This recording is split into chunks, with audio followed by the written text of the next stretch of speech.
All right, guys, welcome back. Welcome back. You are still tuned in to Fantastic Fridays. We're here with you every single Friday, and all Friday them win on AM Friday. Don't ask me no questions because I don't have the answer to that. Okay. From 5 p.m. to 8 p.m. All right. And from you hear that song, you know what it's time for, and it's time to talk the Ting with Kim. All right, so for this week, we're doing part 2 to a conversation that we had last week. So it was the importance of building your self-esteem, right? So we had a whole conversation about it. We explained what self-esteem was, signs of a high self-esteem, signs of low self-esteem, and also that you can go either direction on the spectrum. You can have too high of a self-esteem, where you're basically unrealistic in what you think of yourself, and you can also have too low of a self-esteem. And we also pointed out that self-esteem and depression aren't the same thing, right? One can cause the other. However, it's not the same thing. So don't think automatically because you're depressed you have a low self-esteem. No, it just means probably having a rough day or a rough time or a rough moment, right? Yeah, it's a rough moment. So as I said to you guys last week, the second inspiration I highlighted was a child that said, you know, I wish I was lighter so I could look good, you know, and that connected with me because when we say lighter, we mean brown. Yeah, they want to be lighter, white or brown skin or something, and that's what he associates with looking good. And had to have a whole conversation about it. But I was thinking, you know, these are things that not only kids but adults as well encounter. Because enough of we still don't accept ourselves, you know. I mean, we just exist and we pretend. Exactly. Or we pretend, all right, we're all right with the self. But it's like every mirror you avoid for looking at stuff like that, you know. At what point do we graduate self-esteem? Because boy, it's rough because, I mean, even when you go out sometimes, you look for your shirt in the mirror and then you're the roughest thing now. You're inside the house, right? You look in the mirror, everything look nice and bright. As you go outside, the colors, they look faded out. Like, so you feel away, so you say, wait, this will come out, you know? And then worst thing probably come out in a nice shirt. Yeah. Right? And then a friend said, where you find the old shirt there? Like certain things. And then damage your self-esteem right there and then. Right there. So how do we, I don't know, how do we it's something to consider. Get to a balance where we are? You know, I was going to try to include that conversation today, but when I saw the content for the kids, I was like, I don't have the time. So you never know, we may have to circle back. Yeah, we'll get a specialist with us to say, the best ways to improve your self-esteem. Definitely. Times New Ronan, big up yourself. Thank you for joining on the live. I like the name, the Times New Ronan. Very fun, full name, sir. That is nice. All right, so as we said, the importance of building self-esteem in your kids, and I thought this was a critical conversation to have because I'm back to school, and with the last semester, the last term, we saw a lot of things happening in school. Some of them, it wasn't genuinely that these kids wanted to take part, but because they're probably not confident enough in themselves, so they basically probably find the wrong crowd to follow, because that's where they feel some sort of acceptance, and all these things play a part, right? So I believe that parents and adults around these kids as well have a part to play to ensure that you build the self-esteem of the kids, so that way they're actually better adults. Don't have them be like us trying to figure out this self-esteem thing out here. Try to build it from when they're younger, so when they're older, basically they know themselves, they understand themselves, and as such it will result in better life decisions. We should figure out how to improve, not just ourselves but our generation or the generation to come, because if you think about the world they're leaving behind, right? So let's get into it. So as we said last week, self-esteem is how much people value themselves and how important they believe they are in the world. So some people out here struggling, thinking that others are better than them, or they're not as good as someone else, or that they are better than everybody, right? Or they don't deserve love, or they don't matter. These are the things that sprout from self-esteem. Right? So you might hear people talk about the importance of positive self-esteem in kids, but what exactly is it? And why does it matter so much? Simply put, positive self-esteem is when people feel good about themselves. So whether adults or kids, they just need to feel good about themselves overall. And we now say, boy, no one aspect where, okay, you feel like you look good, so everything good. Nah, this is like mental, emotional, financial, right? Physical, all of this, wellness, all of them. they all play a part. Probably not for kids when it comes to financial, Of course, even for kids for finance. That is true, because they want to ensure your pocket strong for them. Their source is their parents. So that's why you find kids either them go sell sweetie, try to find ways to hustle, or like a child, or they steal because they feel like they can't get what they want and the parents can't afford it. So all of these things tied together, we need to actually sit down and evaluate these things sometimes. All right. So why positive self-esteem is important for kids? So that's like a subtopic. Kids with positive self-esteem feel confident and capable, and that's exactly how we should want our kids to be feeling. They value themselves and their abilities. Kids who feel good about themselves have the confidence to try new things. They're proud of the things they can do and want to try their best. When kids are confident and secure about who they are, they're more likely to have a growth mindset. That means they can motivate themselves to take on new challenges and cope with and learn from mistakes. They're also more likely to stand up for themselves, so especially in a school environment. They're also more likely to stand up for themselves and ask for help when they need it. Self-esteem helps kids cope with mistakes. It helps kids try again, even if they fail at first. As a result, self-esteem helps kids do better at school, at home, and with friends. So even with just what we discussed just now, you've already, picked out why it's important for kids to have, a positive or a good self-esteem, because we can see how persons who can't stand up for themselves, how they would suffer in the school environment, being afraid to ask for help. That's definitely not going to help them. They won't have a growth mindset, and that is essential for kids. You have to be willing to try new stuff, because if you have a child that's basically just afraid to do anything, that's another problem, And then some persons will say, "Oh, my child quiet and nice, just quiet, but so she stay, so him stay." To ensure that when they need something or when they need help, they are able to speak out. Exactly. You can't just be quiet 24/7. So exactly. Schoolwork, when that moment where the teacher drop something on the board, everybody understand. Them really don't understand, but they're not saying anything because they're too shy. That's gonna hold them back, and that is definitely gonna hold them back. So we're going to get more into it shortly, because I almost said something that would have revealed something later on, right? Yeah. So how do kids develop positive self-esteem? Another subtopic. Kids develop positive self-esteem by working hard toward a goal and seeing their hard work pay off over and over again. So that's where you start build it. You give them goals, let them work towards it, and when they keep seeing that they're achieving it, it helps them to be proud of something and be happy that they could have accomplished something. Accomplishing things shows them that they have what it takes to face new challenges. Because usually if you beat one level, you go for the next one. Yeah, step it up. Right? You go step it up, because you're going to say, well, I can do this. Or if it is that you want to race, you can say, well, I'm going to do this full time because we can do this, So accomplishing something actually encourages them to even go further and face new challenges. Their success makes them feel good about themselves. And as we said earlier, they learn that it's even okay to fail.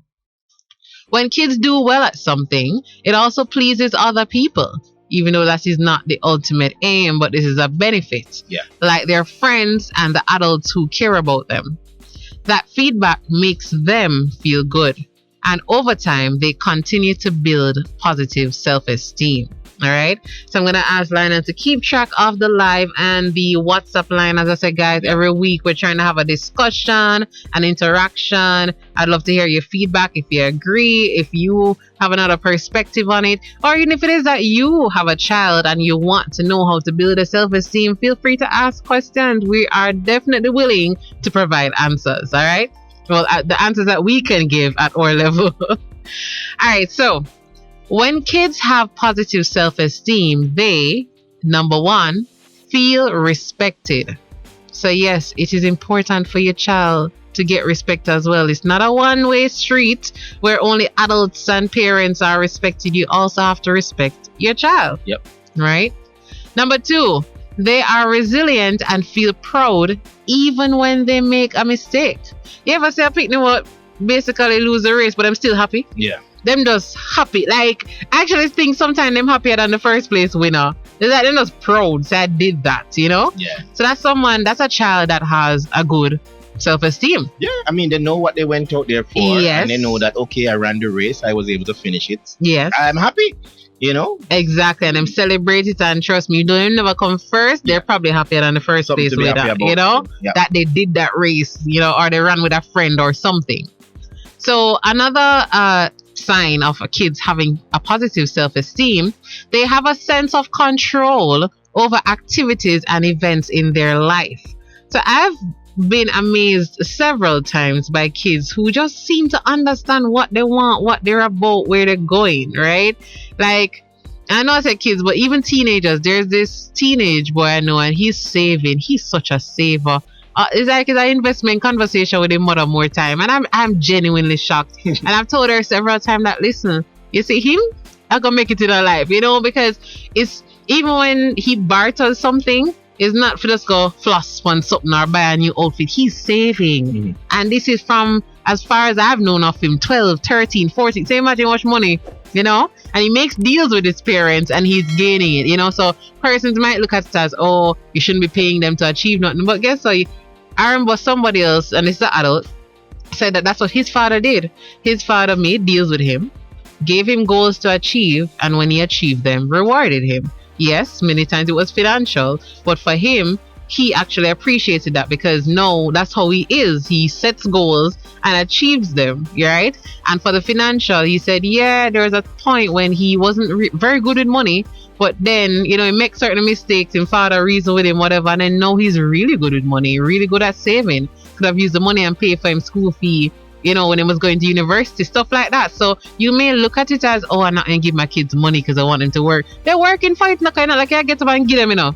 You're telling them, listen, get some A's this semester. If you get, I think there was a video actually, I don't know if you saw it, Lionel, where there was a mother that told her daughter apparently to get ones in her CXC, something like that. Yeah, man, I saw that. And everyone she gets, she was like, you know, she was dishing out money, and people are like, yo, that's POP, what. distinction. Yeah, distinction. $10,000. Distinction. Match distinction. Right. Yeah, man, I saw that. And that was a reward, and that child was happy. So yeah, it's not your concern about what she's gonna use the money with. You hope you just grew her right enough. At the end of the day, it doesn't mean that the parent is gonna give the child the money to spend on their own. Exactly. You get what I'm saying? It's still a child. Yeah, so you're gonna monitor what they buy with that money. Exactly. You know but she gave her something to work towards, and she listen. Savings. You get what I'm saying? Listen, right? So we need to change our perspectives on our concepts sometime when it comes to parenting, right? So also, kids, when they have a positive self-esteem, they act independently. And we're not saying this in a rude way, but as in they know what they want. So literally, they probably find things or sports that align with what they want to achieve. If they love sports, them start say, boy, mommy, you can buy me a track shoes. You know, they actually know what they want, and they're very independent thinking and independent minded. They take responsibility for their actions. They are comfortable and secure in forming relationships, and they also have the courage to make good decisions even in the face of pressure. Right? So these are some qualities that you can look in to know if if your child displays good or a high self-esteem. I don't know, what about you, Lana? You think some of these things you connect with you as a child? I mean, if I did get the education back in the time there, you know, I would have definitely been, I wouldn't say have a better childhood, but have a more improved self-esteem going to primary school, you know. So as Erica is saying here, you know, these kids will be, you know, more independent, and they'll become go-getters, which is true, because if you give them a goal to move towards, they move towards the goal, you reward them, they will continue to move in that momentum. Exactly. Some people, some kids don't go for things because they don't see the reward in it, you know? Yes, that is true. A lot of kids, you might ask them to do something, but them don't see it as logical or it don't benefit them in any way. Yeah. And I know it's like a thin line because you don't want them to be driven by money. Yeah. So it don't necessarily have to be money. The goal doesn't have to be money. It can be an outing. It can be like, hey, I know you say you want to go to hotel buy for your birthday. Yeah. If you pass your schooling for this semester, could be fun time, could be a laptop, could be you know, could be whatever the goal is. So it don't have to be money, because I know people get very touchy when it comes to money, because you don't want to instill in your kids that money is the aim of everything. Money is the end goal. Nah. And then, like, So I can see how that could turn off some parents. And then Erica, I don't know if Erica is a trained psychologist or so, but definitely this one would, as the kids, those kids usually would have will be lesser impacted by peer pressure. Yeah. Because if you have your own goal, you understand yourself. Independent mindset. So if you realize that people are saying, no, we're not going to school, man, school, I'm like, no, me want to get my exactly. Want to go and do what I want. And I'm looking forward to this. So you can't get them just take up a done school bag. You can say, well, no, that's another part of my brand. And I might think that that's not really in line with my education. So that's why they said they stand up for themselves. So you can't be like, okay, we're all going to school, so you're just running because you don't have no sense of direction. When you have a high self-esteem or a good self-esteem as a child, you know better. And you say, boy, me not put myself in a problem because it's like they just reason out things a bit differently. So I encourage parents to instill that self-esteem from as early as you can, right? From as soon they can talk. Yeah. Because before talking, say they don't really understand that much. But you can, as soon as they can talk, you can start working on instilling that self-esteem. And we soon get into how you can instill that, right? You have it from their child. These are things when you see the child is like 2, 3, 4. Those are things that they learn from you or how you interact with them when they were 1, 2. And whether you teach them or not, I tell you, these kids are learning. Them pick up everything. They're sponges, as we always hear. So then pick up everything, all right? And they literally do. Literally pick up everything. Anything where they can reach. Exactly. So on the other hand, kids with low self-esteem feel unsure of themselves. So this is now the opposite. They're unsure of themselves. If they think others won't accept them, they may not join in. So you ever see those kids that probably are a sport, a group sport going to be played, and them just make sure them take themselves to the corner. Them I feel so them nobody not pick them. Nobody not gonna pick me, so I'm not put myself up for even get rejected or anything. So that's a sign. They may let others treat them poorly. So these are now the kids that are probably being bullied. Them accept it, them thief them lunch money, them take them pen and pencil, them bad them up every day, them, and they accept it because that's what they see their value as. I mean, I've basically gotten this from movies though, but the message is out there. Yeah. Like the kids that are bullied sometimes, they see themselves, I was in his way, that's why he pushed me down. Exactly. You have a valid reason to be on the road. You weren't blocking them. He could have walked around you, So these are things that you need to look into. So these kids let others treat them poorly. They may have a hard time standing up for themselves. They may give up easily or not try at all. So you might be encouraging them to try something and do something, but for them, it don't make no sense. Yeah, they're not motivated like that. And kids with low self-esteem find it hard to cope when they make a mistake, lose, or fail. No. As a result, they may not do as well as they could. So the toll of negative self-esteem on kids. Many kids have trouble building and maintaining positive self-esteem for lots of reasons. One common reason is when kids struggle in school. If kids experience failure in school, they probably don't get a lot of positive feedback from adults or classmates. The feedback they do get is often negative because they're constantly hearing about the things they didn't do well.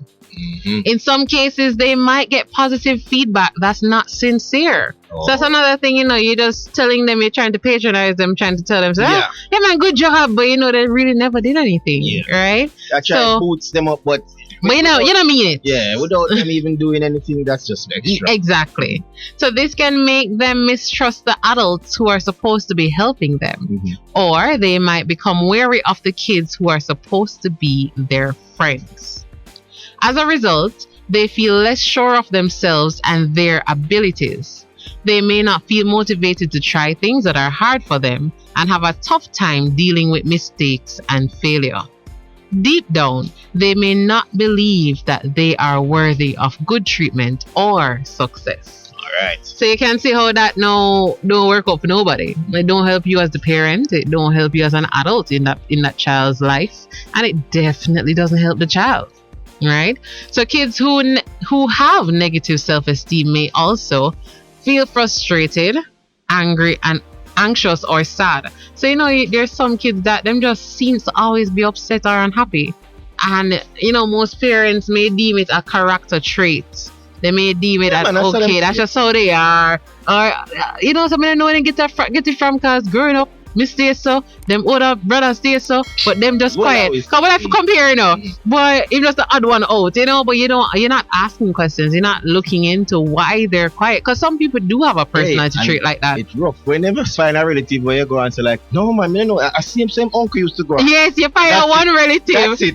And sometimes some distant relative, it doesn't even have the same reason or the same link, but them just want a little tips to say, okay, this is validated. And it done this so. Right? So you need to look into that if it is that your kids are always seem frustrated. The simplest thing, them pencil broke, them vex, them very upset about it, them anxious, they can't wait for this, or them nervous about something. You have to look at stuff like that. And then Erica says, which is true, they will grow to be that way as adults, and that's why we have this generation of adults. That's why we have this generation of people just following crowd, not standing up for ourselves. Exactly, we just exist, right? And then these kids with negative self-esteem, they also lose interest in learning. So that's another thing. They're not even making an effort at school. They're wondering why I'm at school, because for them, they probably feel like they're not smart. So they're thinking it's a waste of time. Yep. Why are you sending me here? I can't read, I can't spell, I can't do maths. So why am I even trying? And as soon as class starts, as soon as 3 friends say to them, make go ramp, them ready for ramp. Because they're motivated, them to see the inspiration in getting to learning, because then just feel them can't learn. Yeah, and that's what I remember hearing or reading somewhere, that's why you have a lot of class clones that don't do well. Exactly. Because they're finding something else to excel in. Yeah. So they're like, okay, I'm funny. Let me be funny. Oh, women don't need to be funny. I not the time to be funny. I'm going to give trouble and be funny because it's something I'm good at, and people laugh. So they see the laughter as acceptance and approval. And not only that, because they don't know how to participate in the learning. Yes. They're trying to get everybody to participate into what they are doing. Exactly. And then you have kids with negative self-esteem that have a hard time making and keeping friends, right? They're also more likely to be teased or bullied, and they develop self-defeating ways to deal with challenges like quitting, avoidance, silliness, and denial. Hold on, that one hit some. Yeah, man. That one step on some too, because there's a lot of adults right now, we're avoiding things. That's where we just give up on stuff. We deny even the things that we're experiencing or doing, so it shows that we may have been affected by this, so this is why we're trying to stem it for the upcoming generation. Yeah, we're trying not saying it's too late for us who probably already in the adult world. No, it's not too late, because you can still make an impact, and the more you learn, the better you can teach your kids. So still work on it, but we just have to look into probably these are some reasons we view life the way we view life, or we are the way we are. But Kimmie, basically, right now, we still have some growing up to do. Yes, even at this age, we have some growing up. So, guys, we're going to go to the break. When we get back, we will continue the discussion. We're going to go into ways that we can help to build self-confidence and self-esteem in our kids. So, stay tuned. We'll be right back. News Talk 93 FM. Heard everywhere.